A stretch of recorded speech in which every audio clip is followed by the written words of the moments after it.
Now we'll see about domiciliary benefit. What is domiciliary?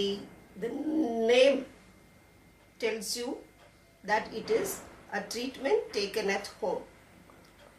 You will be wondering, what is the treatment taken at home which we are going to pay under health policy? ஏன்னா நம்ம கிளியராக சொல்லிட்டோம், hospitalisation ஆனால் தான் வந்து health insurance பாலிசியில் claim கிடைக்கும்ட்டு. ஆனால் இது என்ன புதுசாக ஒரு டேர்ம் டாமிசிலரி பெனிஃபிட்டும் நீங்கள் தரீங்களா அப்படின்னா, எஸ், வீட்டில் ட்ரீட்மெண்ட் எடுத்துட்டாலும் ஹெல்த் இன்சூரன்ஸ் பாலிசி கவர் கொடுக்கும். ஆனால் அது ஒரு கண்டிஷன்ஸ் இருக்கு. என்ன கண்டிஷன்ஸ் அப்படின்னு பார்த்தீங்கன்னா, the treatment has to be taken at home. ஆனால் அந்த ஹாஸ்பிட்டலில் சேர்த்தா என்ன ட்ரீட்மெண்ட் டாக்டர் கொடுப்பாரோ அதே ட்ரீட்மெண்ட் வீட்டில் எடுத்துருக்கணும். That is only called domiciliary hospitalization treatment. It is not the regular tablets which you are taking at home. வீட்டில் எடுத்துக்கிற மாத்திரையெல்லாம் டாமிசிலரி பெனிஃபிட்டில் கொடுங்கன்னா அப்படி கிடையாது. Any emergency, you will be admitted in the hospital and the doctor will be treating that person. அந்த மாதிரி treatment வீட்டில் கொடுத்தா then we will pay the domiciliary expenses. Again, எல்லா எக்ஸ்பென்சஸும் அந்த மாதிரி வீட்டில் ட்ரீட்மெண்ட் எடுத்தால் கொடுப்போமா அப்படின்னு கேட்டால் அப்படியே நம்ம கொடுக்க மாட்டோம். There are two conditions under which your domiciliary hospitalization expenses will be paid. என்ன டூ கண்டிஷன் அப்படின்னா, இமேஜின் ஒரு வயசான பாட்டி, ரொம்ப வயசானவங்க, இல்லை ரொம்ப சிக்கு பேஷண்ட்டு, ஒரு கிராமத்தில் தள்ளி எங்கேயோ ஒரு குட்டி ஹாஸ்பிட்டல் இருக்கும், இல்லாட்டா அந்த ஹாஸ்பிட்டல் இந்த கிராமத்தில் ஹாஸ்பிட்டலே இருக்காது, டவுனுக்கு எங்கேயோ கூட்டிகிட்டு போவாங்க. அப்போ என்ன பண்ணுவாங்க, ஒரு காரோ இல்லை வண்டியோ எடுத்துட்டு அந்த வயசான பேஷண்ட்டை இல்லை ரொம்ப சிக் பேஷண்ட்டை அவங்க ஹாஸ்பிட்டல் கூட்டிகிட்டு போகிறதுக்குள்ளே இன்னும் சுச்சுவேஷன் ரொம்ப மோசமாயிடும் அப்படின்னு அவர் வந்து டாக்டர் ஃபீல் பண்ணார்னா, doctor will immediately give a treatment at home it's. So first condition என்னன்னா, the patient is so safe that he or she cannot be taken to the hospitalization. அந்த மாதிரி சிச்சுவேஷன்ஸில் டாக்டர் ஹாஸ்பிட்டலில் என்ன ட்ரீட்மெண்ட், ஐவி ஃப்ளூயிட்ஸோ இல்லை என்ன treatment வீட்டில் பண்ணுறாரோ அந்த expenses we are going to pay under the domiciliary hospitalization. And what is the second situation?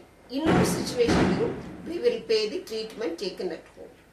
Imagine ஒரு கிராமத்தில் ஃபுல்லாக வந்து இப்போ ரீசெண்டாக ஆந்திரா, ஒரிசா, கல்கத்தா அப்படிலாம் ரொம்ப வெள்ளம் புயல்லாம் வந்தது, உங்களுக்கு எல்லாருக்குமே தெரியும். அந்த மாதிரி சிச்சுவேஷனில் ஒரு கிராமத்தில் இருக்கிற எல்லாருக்கும் டெங்கு இல்லை மலேரியா அந்த மாதிரி வந்துடுது. See, the town is very small. அதில் வந்து 10 பெட்டோ இல்லை 12 பெட்டோ இல்லை 7 பெட்டோ 8 பெட்டோ தான் அந்த இருக்கிற ஹாஸ்பிட்டலில் இருக்கும். ஆனால் கிராமத்தில் இருக்க எல்லாரையும் ட்ரீட் பண்ணணும். In which case, the doctor visits your home and gives treatment.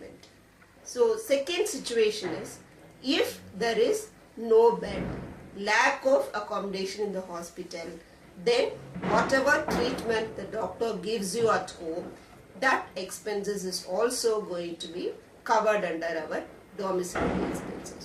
So these are all the two main conditions under which this domiciliary expenses will be paid under the health insurance policy.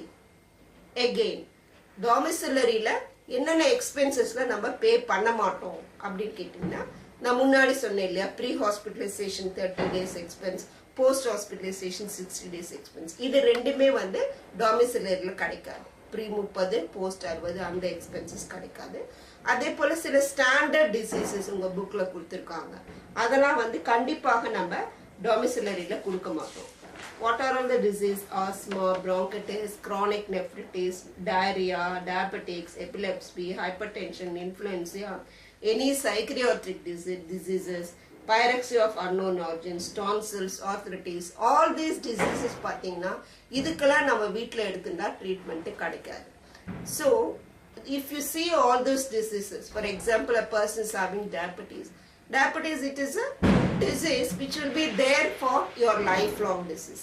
Chronic nephritis, any kidney problem is chronic nephritis. அந்த மாதிரி diseases, asthma வந்தா a patient will be taking regularly medicines at home. So the disease itself shows it. ஏன்னா உங்களுக்கு கொஸ்டின்ஸ்ல கண்டிப்பா கேட்பாங்க, ஒரு 4 disease கொடுப்பாங்க. which are all the diseases which will not be covered under our domiciliary hospitalization. So you just read these diseases 2 or 3 times. You will understand that these diseases are lifelong diseases which cannot be paid under a domiciliary beneficiary policy expenses. Now we will move on to the exclusions. As I told you, exclusions are very important. That we will see a little later.